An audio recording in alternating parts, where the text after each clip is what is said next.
బాగా ముదిరిన చిన్న రసం మామిడికాయ తీసుకున్నాను. కందిపప్పులో వేసి కందిపప్పు మామిడికాయ కూర వండుతామని. అదిగోండి తగినంత కందిపప్పు తీసుకొని శుభ్రంగా కడిగేసి కుక్కర్లో తీసుకొని తగినంత నీరు పోసాను. 4-5 పచ్చిమిరపకాయలు కట్ చేసి నీళ్ళల్లో వేసాను. ఇప్పుడు ఈ మామిడికాయ తొక్క తీసేసి ముక్కలుగా కట్ చేస్తున్నాను. కట్ చేసి పప్పులో వేసి ఉడికించేస్తాను. ఇంకా చూడండి పీచు కూడా పెట్టింది చిన్న రసంకాయ చెక్క ఎంత గట్టిగా ఉందో. అదిగోండి ముక్కలు కట్ చేసాను. ఆ ముక్కలు పప్పులో వేసేస్తున్నాను.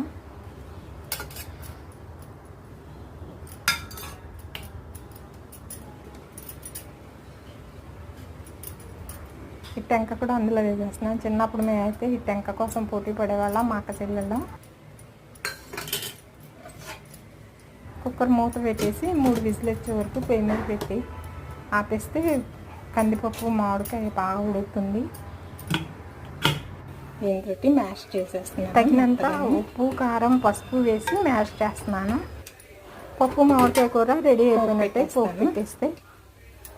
పప్పుతో కందిపప్పు మామిడికాయతో కాంబినేషన్ అరటికాయ వేయించేస్తున్నాను. చక్కగా పలచగా తరిగానండి అరటికాయ ముక్కలు. పోపు వేసేసుకొని ఆవాలు జీలకర్ర మినపప్పు శనగపప్పు ఎండుమిర్చి కరివేపాకు పోపు వేసేసుకొని అందులో ఉల్లిపాయలు సన్నగా తరిగి వేసి వేయించేసానండి. ఆ తర్వాత ఇది పలచగా తరిగిన అరటికాయ ముక్కలు వేసి వేయించేస్తున్నానండి. ఏమండి పోపు పెట్టేసాను, పప్పు అరటికాయ ఫ్రై వేయించేసాను. మరి పడుకోమాకండి, ఇంకా 1 గంట బాగైంది. 1 గంటన్నరకి వస్తారా భోజనానికి? సరే అన్నీ రెడీ పెట్టేస్తున్నాను, మరి నిద్రపోకండి.